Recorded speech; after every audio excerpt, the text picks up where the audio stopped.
যেই মসজিদটার ব্যাপারে আল্লাহ পাক রব্বুল আলামিন কুরআন শরীফের মধ্যে বলেন, লামাসজিদুন উসসিসা আলা তাকওয়া মিন আউয়ালি, তাকওয়ার উপর ভিত্তি করে আল্লাহ পাক রব্বুল আলামিন প্রথম দিন থেকে এই মসজিদটি স্থাপিত হয়েছে। সেই মসজিদের নাম হচ্ছে মসজিদে নববী, মদিনার মসজিদ।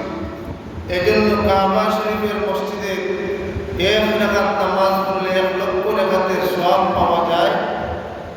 মসজিদে নববীর মধ্যে 1 রাকাত নামাজ পড়লে 50,000 রাকাতের সওয়াব পাওয়া যায়। বলি আমরা সুবহানাল্লাহ। মসজিদের ক্ষেত্রে 3 নম্বর মসজিদ যেটা মর্যাদার দিক দিয়ে স্থান দখল করে আছে সেটা হচ্ছে মসজিদুল আকসা, যেটাকে বলা হয় বাইতুল মুকাদ্দাস। মুসলমানদের প্রথম কিবলা যে মসজিদকে বলা হয়। সুতরাং আল্লাহ পাক রব্বুল আলামিন তৌফিক দিলে আমাদের উচিত এই মসজিদগুলোর মধ্যে গিয়ে নামাজ আমরা পড়তাম। আমাদের যদি তৌফিক থাকে আমরা যেতে পারি, তাহলে এই মসজিদগুলোর সওয়াব এবং এই মসজিদ থেকে বরকত আমরা হাসিল করতাম পারব। যাই হোক, আমার আজকের আলোচনা হচ্ছে মদিনা শহর বা মসজিদে নববী নিয়ে আমার আলোচনা। মদিনা এটা প্রাণের স্পন্দন মুসলমানদের। মদিনা সম্পর্কে অসংখ্য গণিত হাদিস আছে। আল্লাহ রাসূল সাল্লাল্লাহু আলাইহি সাল্লামের বারবার দোয়া করতেন, আল্লাহুম্মা হাব্বিব ইলাইনাল মদিনা কাহুব্বানা মক্কা আও আশাদ্দা। আল্লাহ রাসূল সাল্লাল্লাহু আলাইহি দোয়া করছেন, আল্লাহ যেইভাবে মক্কাকে তুমি আমার ভালোবাসার জায়গা বানাইছো, এইভাবে মদিনাকে আমার ভালোবাসার জায়গা বানিয়ে দাও। আল্লাহ রাসূল সাল্লাল্লাহু আলাইহি বারবার এই দোয়া করতেন। আরো দোয়া করতেন আল্লাহ রাসূল সাল্লাল্লাহু আলাইহি, আল্লাহুম্মা ইন্নাকা আখরিজাতনি মিন আহাব্বাল বিকাই ইলা ফাসবিনি ফি আহাব্বিল বিকাই ইলাইকা। আল্লাহ, মক্কা থেকে বাহির করে আমাকে যে স্থানের মধ্যে হিজরত করাইছো, আমি চাই এই জায়গাটার মর্যাদা বৃদ্ধি করে আমার ভালোবাসার জায়গা এবং মুসলমানদের অন্তরের প্রিয় জায়গা তুমি বানিয়ে দাও। সুবহানাল্লাহ। আল্লাহ রাসূল সাল্লাল্লাহু আলাইহি দোয়া করিয়া গেছেন। আরো দোয়া করছেন। সাহাবায়ে কেরামে বলেন, আল্লাহ রাসূল সাল্লাল্লাহু আলাইহি সাল্লাম একদিন মদিনা শরীফের বাহিরে গেছেন। বাহিরে গিয়ে দোয়া করেন, আল্লাহ ইব্রাহিম এবং ইসমাঈল আলাইহিস সালামের দোয়ার বরকতে ফুলে ফলে যেইভাবে মক্কা শরীফকে তুমি হারাম ঘোষণা করেছো, মক্কা শরীফকে যেইভাবে তুমি ফুলে ফুলে ভরপুর করে দিয়েছো, সম্মানিত করেছো, আল্লাহ আমি চাই আমি নবীর কারণে, আমি নবীর দোয়ার বরকতে মদিনার প্রত্যেকটা জিনিসের মধ্যে তুমি বরকত দান করো এবং মক্কার মতো, এমনকি মক্কার চাইতে দ্বিগুণ শান্তি, দ্বিগুণ মর্যাদা তুমি মদিনার মধ্যে দান করো। বুঝা গেল আল্লাহ রাসূল সাল্লাল্লাহু আলাইহি সাল্লাম দুনিয়ার থাকতে তাহাকালীন সময় মদিনা শরীফের জন্য এত টান, এত মান, মদিনা শরীফের জন্য এত মহব্বত, তার পিছনে কারণ লুকিয়ে আছে। যখন মক্কার কাফির আল্লাহ রাসূল সাল্লাল্লাহু আলাইহি সাল্লামকে মক্কা থেকে বাহির করে দিয়েছিল, আমার রাসূলের কোনো আশ্রয়স্থল নেই। যখন মানুষ রাসূলুল্লাহ সাল্লাল্লাহু আলাইহি সাল্লামকে মক্কার জমিন থেকে অনেক দূরে ঠেলিয়ে দিয়েছিল, সেই সময় আমার রাসূল সাল্লাল্লাহু আলাইহি সাল্লামকে বুকের ভালোবাসা দিয়ে, অন্তরের ভালোবাসা দিয়ে, মনের মহব্বত দিয়ে যেই মানুষগুলো আঁকড়িয়ে ধরেছিল এবং স্বাগতম জানিয়েছিল, তালাআল বদরু আলাইনা মিন সানিয়াতিল বিদাই ওয়াজাবাত শুকরু আলাইনা ওয়ালিল্লাহি ওয়াজাবাত শুকরু আলাইনা মাদা লিল্লাহি দাই। গান গেয়ে গেয়ে, নাচ গেয়ে গেয়ে আমার রাসূলকে বরণ করেছিল সেই মদিনার মানুষ, সেই মদিনার জনগোষ্ঠী সেই মদিনার মানুষগুলা অন্তরের অন্তঃস্থল থেকে জায়গা দিয়েছিল, খালি দিয়েছিল এবং আমার রসুলের মহব্বতে ভালোবাসা দিয়েছিল। তাই এই কারণে আমার নবী ইন্তেকাল পর্যন্ত এই মদিনার জন্য দোয়া করেছেন। আজ পর্যন্ত মদিনার মধ্যে অহরহ বরকত নাযিল হচ্ছে, হতে থাকবে। যতই মানুষ মদিনায় যাবে বরকত নিয়ে আসবে, যত মানুষ মদিনায় যাবে মদিনার বরকত পাবে, যত মানুষ মদিনায় যাবে তার রোগ বালাই দূর হবে। বলে সুবহানাল্লাহ। আল্লাহ রাসূল সাল্লাল্লাহু আলাইহি সাল্লাম মদিনা শরীফ যাওয়ার বাদে যখন আল্লাহ রাসূলের উটটা যেই জায়গা দিয়া থামছিল, সাহাবায়ে কেরামের পরামর্শে, ইয়া রাসূলুল্লাহ, আমাদের একটা মসজিদের প্রয়োজন, আমরা ইবাদত বন্দেগি করতাম। আল্লাহ রাসূল বললেন, আমার উটটা যেই জায়গার মধ্যে থামছে ওই জায়গার মধ্যে মসজিদ হবে, এই জায়গার মধ্যে মসজিদ হবে। তখন এই জায়গাটা খাওয়ার তখন তুফানি হলো, তুফাইয়া দেখা গেল এতিম দুই বালক, সাহল এবং সুহাইল, দুইজন এতিম বাচ্চার জায়গা। আল্লাহ রাসূল সাল্লাল্লাহু আলাইহি সাল্লাম 10 দিরহামে এতিম দুই বাচ্চার জায়গা খরিদ করলেন। খরিদ করার বাদে এই জায়গার মধ্যে মসজিদ নির্মাণ করলেন 36টা খেজুরের গাছ দিয়ে। 36টা খেজুরের গাছ দিয়ে কুঠি দিয়েছিলেন, 100 হাত লম্বা এবং 60 হাত পাশ। প্রথম মসজিদ, মসজিদে নববী। আমার নবী 7 ফুট উঁচু দলান পাথর দিয়ে তৈরি করলেন। উপরের মধ্যে খেজুর পাতার ছাঁটাই দিলেন, খেজুর পাতার উপরে মদিনার মাটি দিয়ে ছাদ দিলেন, দিয়ে মসজিদে নববী তৈরি করলেন। মসজিদে নববীর ভিতরে সেই সময় ছিল আসহাবে সুফার সাহাবীরা থাকতেন। মসজিদে নববীর ভিতর ছিল সেই সময় ইসলামিক গবেষণা কেন্দ্র। মসজিদে নববী ছিল সেই সময় ইসলামিক প্রতিষ্ঠান, শিক্ষা দেওয়ার কেন্দ্র। মসজিদে নববী সেই সময় ছিল ইবাদত কেন্দ্র। এইভাবে বহুমুখী প্রতিষ্ঠান ছিল মসজিদে নববী। আল্লাহ রাসূল সাল্লাল্লাহু আলাইহি সাল্লামের যুগে এই মসজিদটারে খুব যত্ন সহকারে, সর্বপ্রথম মসজিদে নববীর কেবলা ছিল উত্তর দিকে। উত্তর দিকে কেবলা ছিল, দক্ষিণ দিকে দরজা ছিল। দক্ষিণ দিকে দরজা ছিল বাবে রহমত, এবং উত্তর দিকে ছিল আমার নবী মুহাম্মদ রাসূলুল্লাহ সাল্লাল্লাহু আলাইহি ওয়াসাল্লামের নামাজের কিবলা, এবং ডান দিকে ছিল আমার নবীজির হুজরা শরীফ, এবং বাম দিক দিয়ে ছিল আল্লাহ রাসূল সাল্লাল্লাহু আলাইহি সাল্লামের সাহাবায়ে কেরাম নামাজ পড়িয়ে তারা মসজিদ থেকে বাইরে হওয়ার রাস্তা। 3টা রাস্তা ছিল, একটা হচ্ছে বাবে সাহাবা, একটা হচ্ছে বাবে রহমত, একটা হচ্ছে বাবুন নবী। 3টা বাব, 3টা দরজা ছিল। কালের পরিবর্তনে 16-17 মাস পরে যখন কিবলা পরিবর্তন হলো জোহরের নামাজে, 2 রাকাত নামাজ নবীজি পড়লেন উত্তর দিকে, আর 2 রাকাত নামাজ নবীজি পড়লেন দক্ষিণ দিকে। তখন থেকে মসজিদের এই মসজিদের পশ্চিম দিক মানে কিবলার দিক হয়ে গেল দক্ষিণ দিক। আজ পর্যন্ত কিবলার দিক দক্ষিণ দিক। আজ পর্যন্ত নবী মুহাম্মদ রাসূলুল্লাহ যেই জায়গার মধ্যে নামাজ পড়াইতেন, এই জায়গার মধ্যে এখনো নামাজ পড়ানো হয়, এখনো এই জায়গার মধ্যে মিম্বর আছে স্থাপিত। সুতরাং কিয়ামত পর্যন্ত থাকবে, এবং প্রত্যেক দিন ফজরের টাইমে 70,000 ফেরেশতা রহমতের ডাকনা দিয়া রহমত নিয়ে এসে আমার নবীজির রওজার উপরে 70,000 ডাকনা বিছাইয়া দিয়া মসজিদে নববীর আশেপাশে বরকত ছড়িয়ে ছিটিয়ে দেন। যত মানুষ মসজিদে নববীর মধ্যে নামাজ পড়বা, এই 70,000 ফেরেশতা রহমতের বাদ তত মানুষে লাগান হইবা। আমার নবী রাহমাতুল লিল আলামিন মসজিদের আদব হলো আল্লাহ রাসূল সাল্লাল্লাহু আলাইহি সাল্লামের জামানাত মসজিদে নববীর ভিতরে রাসূলুল্লাহ সাল্লাল্লাহু আলাইহি সাল্লাম বসা, হযরতে আবু বকর, হযরতে উমর, 2 সাহাবীর মধ্যে ঝগড়া লাগছে, আর উপর এবং কোমরের মধ্যে কথা কাটাকাটি লাগছে। আল্লাহ রাসূল সাল্লাল্লাহু আলাইহি সাল্লাম নীরবতা পালন করতেছেন। হঠাৎ করে ওই নাযিল হলো, লা তারফাউ সালাতা সাওয়াতাকুম, ও দুনিয়ার মানুষ, আমার নবীর সামনে তোমরা জোরে কথা বলিও না।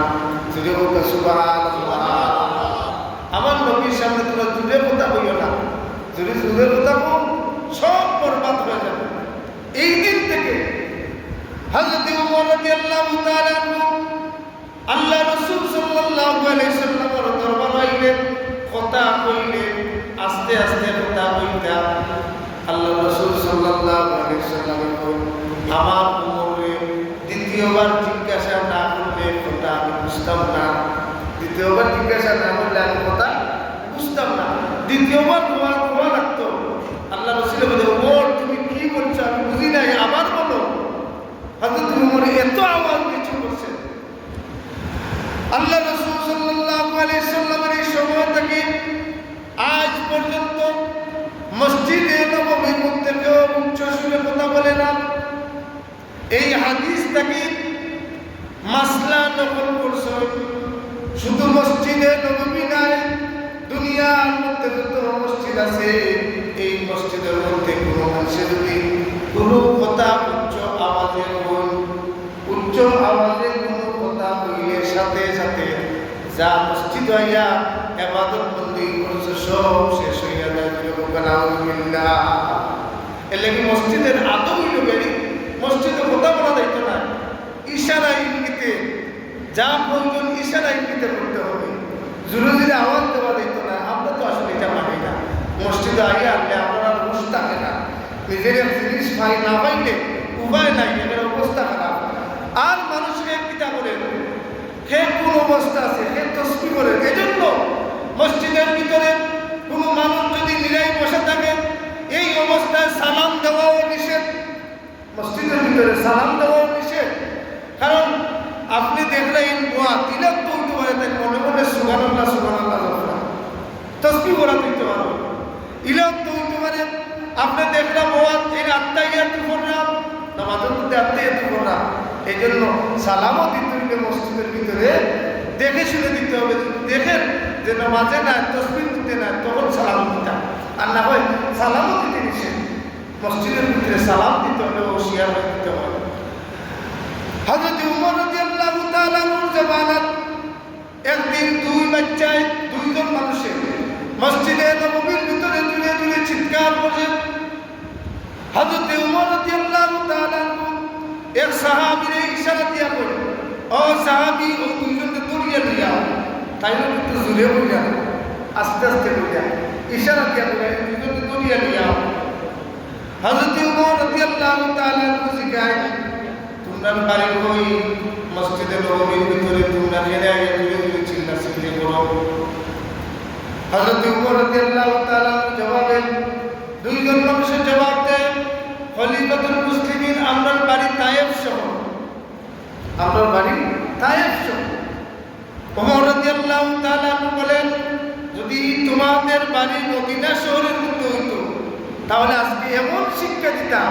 কারণ আমাদের মদিনার মানুষ কোনোদিন মসজিদে নববীর ভিতরে এত জুড়ে চিল্লাচিল্লি করে না, এত জুড়ে মাথামাতি করে না। যদি মসজিদে মদিনার তোমার বাড়ি হইতো আর মদিনার মধ্যে যদি তোমার আবাসস্থল হইতো তাহলে আজকে আমি ওমর এমন শাস্তি প্রয়োগ করতাম যা দেখে দুনিয়ার মানুষ শিক্ষা গ্রহণ করে নিত। মসজিদের ভিতরে, মসজিদের এরিয়ার ভিতরে এইভাবে চিল্লাচিল্লি করতো না। এই হাদিস থেকে আমরা কি শিখলাম? এই হাদিস থেকে আমরা শিখলাম, যদিও আমার টেকায়, আমার বাবার টেকায়, আমার নবীর টেকায়, মসজিদে নবীর টেকায় এতিমের কাছ থেকে বানাইছুন, এতিমের কাছ থেকে নবীর টেকায় মসজিদের জায়গা ক্রয় করছো, করে এইটা ওয়াকফ করে দিয়েছিল। এটা মসজিদ উচ্ছিসে আলাদ তাকওয়া, এই তাকওয়ার উপর ভিত্তি করে দিলাম এটা মসজিদ। এটা মসজিদের জায়গা, আমার কোনো এখতিয়ার, এর ভিতরে আমার কোনো জিনিস, আমার কোনো ব্যক্তিত্ব, আমার কোনো মানে অধিকারিত্ব, এটা খাটে না, এটা হচ্ছে মসজিদ আল্লাহর ঘর, এটা আল্লাহর জায়গা। সুতরাং এই জায়গার আসার বাদে আমাদের তাকওয়া থাকতে হবে, আমাদের অন্তর মধ্যে ডর থাকতে হবে, ভয় থাকতে হবে।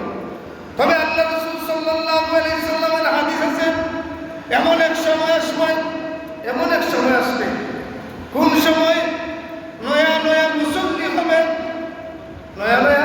হবে, তকরি থাকবে, লম্বা পাঞ্জাবি থাকবে, লম্বা দাড়ি থাকবে, এদের ভিতরে ঈমান থাকবে না, এদের ভিতরে মসজিদ নিয়ে কোনো ডর ভয় থাকবে না।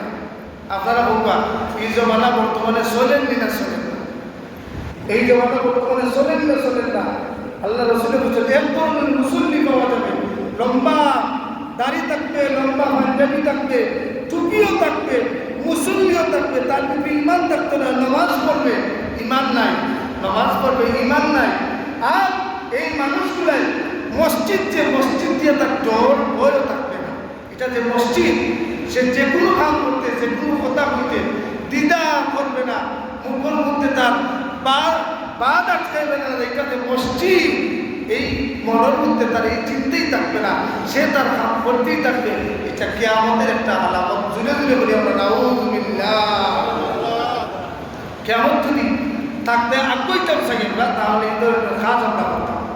কিয়ামত বড় যদি যে কিয়ামত আয়োগ দেব, তাহলে মসজিদ হয়ে আমরা জুড়ে শিখলাইতাম, মসজিদের এরিয়া দিয়ে বেটাগিরি দেখাইতাম, মসজিদ দিয়ে অহংকার করতাম, তাহলে কিয়ামত তাড়াতাড়ি একটু, এমনি তো বেশি দূর হইলে আরো তাড়াতাড়ি একটু। এটা রাসূলের হাদিস। হযরত ওমর রাদিয়াল্লাহু তাআলা আনহু, আল্লাহ রাসূল সাল্লাল্লাহু আলাইহি সাল্লামের এই সেই কথাটারে যে মসজিদে নববীর ভিতরে চিল্লানো যাবে না, আল্লাহর আইন করে দিয়েছে। আল্লাহ রাসূল ইন্তেকালের বাদেও হযরত ওমর রাদিয়াল্লাহু তাআলা আনহু এমনকি লক্ষ সাহাবায়ে কেরাম আল্লাহ রাসূলের এই আইনটারে দারুণ এবং বাহন করছেন। এখনো প্রকৃত মুসল্লি যারা, প্রকৃত আল্লাহওয়ালা যারা মসজিদে গেলে কথা বলে না, মসজিদে গেলে আদব রক্ষা করে, মসজিদ আমার ঘরের মতো ঘর নাই। যদিও দেখা যায় মসজিদের খুঁটি আমার ঘরের খুঁটির ন্যায়, মসজিদের সিমেন্ট আমার সিমেন্টের ন্যায়, এর বাদেও এই মসজিদটা হইল লা মসজিদা উসসিসা আলা তাকওয়া, সুবহানাল্লাহ। সুতরাং আল্লাহ রাসূল সাল্লাল্লাহু আলাইহি সাল্লামের জামানা থেকে শেষ পর্যন্ত কিয়ামত পর্যন্ত মসজিদে নববীর গুরুত্ব থাকবে, ফজিলত থাকবে, মদিনার ফজিলত থাকবে। আল্লাহ রাসূল সাল্লাল্লাহু আলাইহি সাল্লামের সাহাবায়ে কেরাম যেভাবে মসজিদে নববীকে মর্যাদাবান করেছেন, মসজিদকে নববীকে সম্মান দিয়েছেন, আমাদের উচিত দুনিয়ার আনাচে কানাচে যত মসজিদ আছে প্রত্যেক মসজিদকে এইভাবে সম্মান করা, এইভাবে মসজিদের মর্যাদা রক্ষা করা, এটা হচ্ছে আমাদের নৈতিক দায়িত্ব। যাই হোক, আমার আলোচনা আজকে মদিনা শহর নিয়ে। আল্লাহ রাসূল সাল্লাল্লাহু আলাইহি সাল্লামের শহর মদিনা শরীফের মাটি, এটা শিফা। মদিনা শরীফের মাটি শিফা। কিভাবে? আব্দুল্লাহ মুহাদ্দিস দেহলভী রাহমাতুল্লাহি আলাইহি একটা ঘটনা, যেটা পড়ে সাহাবাদের ঘটনা বলে। আল্লাহ রাসূল সাল্লাল্লাহু আলাইহি সাল্লামের জামানাত সাহাবায়ে কেরাম কেউ হাত কাঁপতো, কেউ পাও কাটতো, কেউ হাত ছুটি দিত, কেউ মাথা ঘুরাইতো, কেউ পেটে ব্যথা করতো। আল্লাহ রাসূলের দরবারে যেতেন, আইয়া বলতে, ইয়া রাসূলুল্লাহ, আমার হাত কাটি গেছে। এই সময় তো ডাক্তার আছেন না, আমাদের মতো হসপিটাল আছেন না। আল্লাহ রাসূল সাল্লাল্লাহু আলাইহি সাল্লামের বিসমিল্লাহ ইশফিনা আরদিনা কইয়া মদিনার মাটি হাতের মধ্যে লইয়া রাসূলের দুধু মুবারক লাগাইয়া সাহাবার পদস্থানের মধ্যে লাগাইয়া দিতাম। আমরা হসপিটাল গেলে হাত খাটা লইয়া ভালো হইতে 1 সপ্তাহ লাগে।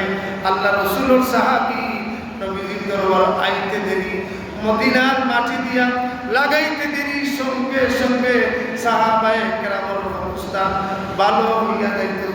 সুবহানাল্লাহ।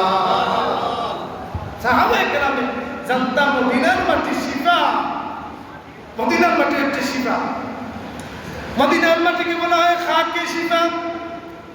আল্লাহ রাসূল সাল্লাল্লাহু আলাইহি সাল্লামের জামানার পর অনেক তাবিঈন, তবে তাবিঈন বেমার লইয়া মসজিদ মদিনা শহরের মধ্যে যাইতা।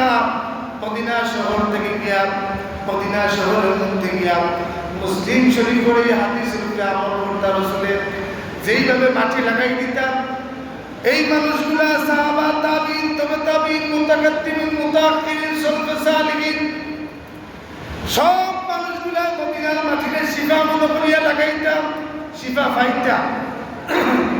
আব্দুল হক মুহাদ্দিসে দেহলভী রাহমাতুল্লাহ আলাইহি কই, আমি ভারত থেকে গেলাম মদিনার যাওয়ার পথে আমি এত কষ্ট করিয়া হাঁটিয়া উঠুর উপরে শোয়া হইয়া অনেক দিন বাদে মদিনা তাইলাম। আমার বাদে আমার প্রিয় ভাও ফুটে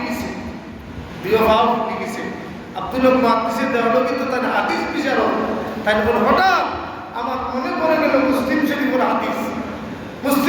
হাদিস মনে পড়ে গেল। আমি কি করলাম, মদিনা শহরের মাটি হাতের মধ্যে লইয়া আমার প্রিয় ভাওর মধ্যে গোসা দিলাম। গোসা দিতে দেরি আমার প্রিয় ভাওর ভুলা হয়ে গেছে। মদিনা শহরের শিফা। আল্লাহ রাসূল সাল্লাল্লাহু আলাইহি সাল্লাম, সাহাবায়ে কেরাম এই মদিনারে এত তাজিম করতেন, এত সম্মান দেখাইতেন। রাজা বাদশাহ মদিনায় যাওয়ার বাদে এদের চাল চলন, এদের চলাফেরা সাধারণ মানুষের ন্যায়, কোনো অহংকার নাই, গরিমা নাই। আল্লাহ রাসূল সাল্লাল্লাহু আলাইহি সাল্লাম বলেন, আমার এই মদিনা শরীফ যদি কোনো মানুষ ইন্তেকাল করে, আল্লাহ রাসূল নিজেও দোয়া করতাম যে এই মদিনার জন্য আমার ইন্তেকাল হয়। রাসূলের ইন্তেকাল মদিনা হয়েছে এবং শিখাইয়া দেওয়া গেছে, তোমরা যদি তোমাদের মধ্যে যারা আকলবান তারা দোয়া করবে, আল্লাহ আমার মৌত যেন মদিনায় হয়। তোমরা এই দোয়া করিও, মদিনাত তোমরা ইন্তেকাল করিও, মদিনাত মরিও। মদিনাত মরলে লাভ কি? মদিনাত মরলে লাভ হইল বেরি। কোনো মানুষ যদি মদিনাত ইন্তেকাল করেন, কিয়ামতের ময়দানে আমার নবী নিজে সুপারিশ করিয়া এই মানুষটার বেহেশত দিয়া দেয়। সুবহান আল্লাহ রাসূল সাল্লাল্লাহু আলাইহি সাল্লাম বলেন, আমার মদিনা শরীফের প্রত্যেকটা রাস্তার মধ্যে ফেরেশতা পাহারা দেয়। মদিনা শরীফের রাস্তার মধ্যে ফেরেশতাগুলো পাহারা দেয়। মদিনা শরীফের মধ্যে দুইটা জিনিস কখনো ঢুকতে পারবে না, দুইটা জিনিস মদিনার মধ্যে ঢুকতে পারবে না। একটা হলো গ্যারি দাজ্জাল। দাজ্জাল সারা দুনিয়া ভ্রমণ করবে, মক্কা মদিনা দুইটা শহর সে ঢুকতে পারবে না। দাজ্জাল সারা পৃথিবী সে ভ্রমণ করবে, সব মানুষের সাথে তার সাক্ষাৎ হবে, কিন্তু মক্কা এবং মদিনার দুইটা জায়গা দাজ্জাল ঢুকতে পারবে না। আল্লাহ রাসূল সাল্লাল্লাহু আলাইহি সাল্লাম বলেন, আমিও মক্কার মতো মদিনা শরীফকে হারাম ঘোষণা করলাম। দাজ্জাল কখনো আমার মদিনা শহরের মধ্যে ঢুকতে পারবে না, কারণ মদিনার প্রত্যেকটা রাস্তায় রাস্তায় আল্লাহর পক্ষ থেকে রহমতের ফেরেশতারা কিয়ামত পর্যন্ত পাহারাদারি করবে। সুবহানাল্লাহ। দাজ্জাল যদি যায় কইলু ফেরেশতা পর মাইর খাইয়া দৌড়িয়া বানাইবে, তাই মদিনা তার ঢুকতে হবে।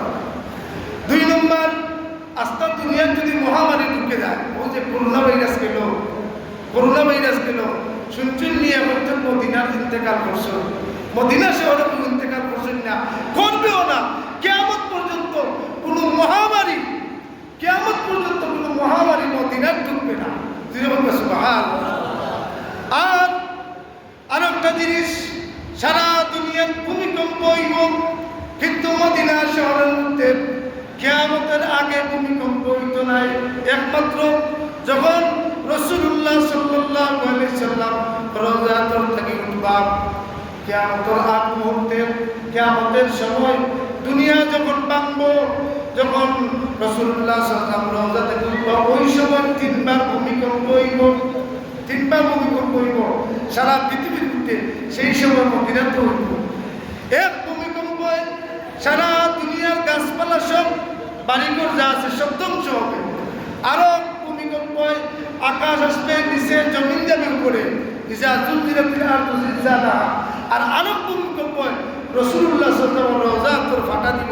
70,000 নূরের ফেরেশতায় রাসূলুল্লাহরে ইজ্জতের সহিত মারহাবা দিয়ে কিয়ামতের ময়দানে নিয়ে দেখবে। সুবহান। সাহাবায়ে কেরাম আল্লাহ রাসূল সাল্লাল্লাহু আলাইহি সাল্লামকে এইভাবে রাসূলের কথাগুলো মানতাম, পালন করতাম। আজ পর্যন্ত মদিনা শরীফের মধ্যে তারা আল্লাহ তাকওয়াবান, তারা রাসূল এবং সাহাবাদের কথা পালন করতেছেন। সুতরাং আমাদের উচিত, ইমাম মালিক রহমতুল্লাহ আলাইহি ঘটনা কত সুন্দরভাবে বলছি, তাই মদিনা ইন্তেকাল করবার লাগে মদিনা শহর থেকে একমাত্র একবার হজ করবার লাগে বাড়াইছে, আর তাই মদিনা শহর থেকে বাড়াইছে না। আমরাও তো আল্লাহ, আমরা তুই মদিনা শহর মত দিও, মদিনা শহর ইন্তেকাল দিও। আল্লাহ রাসূলের সাহাবায়ে কেরাম রাসূলুল্লাহ সাল্লাল্লাহু আলাইহি ওয়াসাল্লাম যেমন খলিফাতুল মুসলিমিন ওমর রাদিয়াল্লাহু তাআলা আনহুর জামানাত মসজিদে নববীর পাশে ঘর আছে রাসূলের চাচা হযরত আব্বাস রাদিয়াল্লাহু তাআলা আনহু, রাসূলের চাচা আব্বাসের ঘর আছে মসজিদে নববীর একদম পাশে। এমনকি রাসূলের চাচা আব্বাস রাদিয়াল্লাহু তাআলা আনহুর ঘরের সালের যে পানি পড়তো, এই পানি উঠাই মসজিদে নববীর এরিয়াত পড়তো। মানুষ আইলে, নামাজও আইলে ওই আব্বাস রাদিয়াল্লাহু তাআলা আনহুর ঘরের সালের পানি মানুষ ভিজি দিতেন। মুসল্লি হলে গিয়ারি, মুসল্লি হলে গিয়ারি বিচার নালিশ তৈয়ার করলাম, বিচার দিলা খলিফাতুল মুসলিমিন ওমর রাদিয়াল্লাহু তাআলা কাছে, খলিফা আমরা প্রত্যেক দিন নামাজও আইতে আমরা ভিজি যাই, মসজিদে আঙ্গিনার মধ্যে আব্বাস রাদিয়াল্লাহু তাআলা ঘরের পানি পড়ে আমরা ভিজি যাই। ওমর রাদিয়াল্লাহু তাআলা কিতা করলাম, তাই নিজের হাতে নালাটাকে সরাইয়া দিলাইছে, পানি পড়বার যে নালা এটা সরাইয়া দিলাইছে, যে মসজিদের এরিয়াতে পড়তে পারতো না, এমনকি মুসল্লি এখন ভিজতে পারতো না, সরাইয়া দিলাইছে। হযরত আব্বাস রাদিয়াল্লাহু তাআলা বাড়িতে এসে বাড়িতে গিয়ে দেখুন তাই ঘরের নালা অন্যদিকে ফিরায়, খেয়ে করছে বলে খলিফাতুল মুসলিমিন ওমরে করছেন, বাদশাহ করছেন। তাই সেই সময়ের কাজী হযরতে কাব রাদিয়াল্লাহু তাআলা, উবাই ইবনে কাব রাদিয়াল্লাহু তাআলা কাছে বিচার দিছেন, তা আমার ঘরের নালা খলিফায় আমারে নাজিকিয়া তাই তুলে দিচ্ছে, আমি এটা বিচার চাই। বিচার সালিশ করছে হযরতে ওমর রাদিয়াল্লাহু তাআলা খলিফা, তাই কইছেন খলিফা হিসেবে কাজী সাহেবের কাছে গিয়ে বলছেন যে বিচার আরম্ভ হয়ে যাক, খলিফা হিসেবে কাব ইবনে আশরাফে কাব হযরত উবাই ইবনে কাবে বলছেন, তার নেবো বাইরে লাইন ধরতা, সাধারণ মানুষের জন্য লাইন ধরছে, একটু করে তার বিচার হইল। হযরত ওমর রাদিয়াল্লাহু তাআলা সাধারণ মানুষের নেতা লাইন ধরছেন, হযরত আব্বাস রাদিয়াল্লাহু তাআলা লাইন ধরছেন। বিচারের টাইম আইছে, ভিতরে ঢুকছেন, ঢুকার বাদে হযরত ওমর রাদিয়াল্লাহু তাআলা বলেন, ও উবাই ইবনে কাব, ও আমার শহরের, ও আমার রাজত্বকালের কাজী সাহেব, মানে বিচারি সাহেব, আমার বিচারটা আমি কইলাই। হযরত ওমর রাদিয়াল্লাহু তাআলা কইছেন, কাব ইবনে উবাই ইবনে কাবে কইছেন, ও খলিফা, আপনি যদি খলিফা হয়ে থাকেন অসুবিধা নাই, কিন্তু বিচার হবে বিচারের নিয়মে। রাসূল যেন বিচার শিখাইছেন, আপনি আগে কথা বলতে পারবেন না, আগে কথা বলবে বাদী, যে বিচার তাই খলিফা তাই চুপ হয়ে গেছে। হযরত আব্বাস রাদিয়াল্লাহু তাআলা কইন, ও খলিফাতুল মুসলিমিন ওমর, তুমি খান কোথায় আমার এই ঘরের নালাটা তুমি সরাইছো, তুমি কি জানো এই ঘরের নালা খেয়ে বানাইছো, কিভাবে বানাইছো? বলে না, বলে এই ঘরের নালা যখন মসজিদে নববী তৈয়ার করা হয় তখন রাসূলুল্লাহ সাল্লাল্লাহু আলাইহি ওয়াসাল্লামের নির্দেশে আমি এই ঘরটা বানাইছি। এমনকি রাসূলুল্লাহর হাতের লাঠি দিয়া তার ঘরের জায়গা নির্ধারণ করতেছেন, আব্বাস এই জায়গার মধ্যে তুমি ঘর বানাও। ঘর বানানোর বাদে পানি যখন পড়ে তখন রাসূলুল্লাহ সাল্লাল্লাহু আলাইহি ওয়াসাল্লামে নিজের খান্দুর উপরে আমার তুলিয়া আমারে বলছেন, ও আব্বাস আমার খান্দুর উপরে উঠিয়া তুমি নালারে ও মুখায় দিলাম, ও মুখায় যেন পানি পড়ে। আমি রাসূলের খান্দুর উপরে উঠিয়া ও মুখায় পানি দিছি। 10 বছরের জীবন রাসূলের মদিনা শহরে কাটাইছেন, হযরত আবু বকরের রাজত্বকাল কাটাইছেন, কেউ লাগছে না। তুমি খলিফাতুল ওমরের কিভাবে এত সাহস হলো আমার নবীজির দেখানো তৈরি জায়গার মধ্যে ঘর বানায়, আমার নবীজির খান্দুর উপরে উঠিয়া আমার নালা দেওয়ার জায়গা দেখালে নবীর এই জায়গাটা তুমি খুললে নিতে, সে তোমার এই পারমিশন দিছে। বাদশাহ খলিফাতুল মুসলিমিন ওমর তাই একদম নরম হয়ে গেছেন, নরম হয়ে এখন হায় রে হায়, আমি তো বিরাট ভুল করছি, যদিও মসজিদে নববী মানুষের মুসল্লি আপনার কষ্ট হয়, কিন্তু নবীর যেহেতু এটা বানায়, সুতরাং আমার এটা খোলা উচিত হয়েছে না। ও কাজী সাহেব, এই মুহূর্তে আমি ঘোষণা করলাম, আজকে আপনি বিচার করা লাগতো না, আমি ঘোষণা দিলাম, আমি উমর উবানির মানে আমার খান্দর উঠটা হজরতে আব্বাসে জেলা নবীর জমানাত আছে ওলা তাই নালা বানাই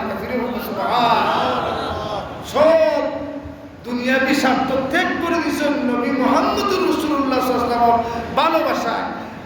হযরত আব্বাস রাদিয়াল্লাহু তাআলা উমরের খান্দর মাঝে উঠিয়া আবার নালা তাই সুন্দর করেন, সুন্দর করিয়া লামিয়া করেন, খলিফাতুল মুসলিমিন উমর, আমি আপনার কষ্ট দিছি, এই কারণে আমি দুঃখিত। আমি আপনার মুখে রাগ করছি না, আমি রাগ করছি আমার নবীর বানায় নবীর দেখানো নালাটা খেলে আপনি সদস্য, ওই কারণে রাগ করছি। ও খলিফাতুল মুসলিমিন উমর, আমার বিচার ফয়সালা হয়ে গেছে, আমার নালাও ঠিক হয়ে গেছে। এই মুহূর্তে আমি মসজিদের নববীর মধ্যে এই জায়গাটুকু দান করে দিলাম। আপনি চাইলে মসজিদের নববীর ভিতরে আমি আব্বাসের ঘরখানা আপনি ঢুকাই দিতে পারেন। সুবহানাল্লাহ। তাই না, তাই বিচার করেছেন, এই না বিচার করেছেন, সুন্দর সমাধান। সুতরাং শেষ কথা হইল মসজিদে নববী এত সম্মানী হয়েছে, মদিনা এত সম্মানী হয়েছে কোন কারণে? আমার নবীর কারণে। সুতরাং আসুন আমাদেরকে যদি আল্লাহ তৌফিক দান করেন, তাহলে এই ঈমান কিয়ামতের আগে ইলিম উঠে দিব। ইলিম দেব কি? ইলিম এমনি এমনি উঠতো নাই, ইলিম উঠব আলিমদের মাধ্যমে। আলিমরা দুনিয়া থেকে দেখবে কি ইলিম উঠতে থাকবো। আর এই ইলিমগুলা সব জ্ঞানী জমা হবে মদিনা। ঈমান ওলা যত দিন যাবে ঈমান হালকা হতে থাকবে, হালকা হতে হতে হতে ঈমান উঠে যাইব। মানুষ শুধু খায়া থাকবে।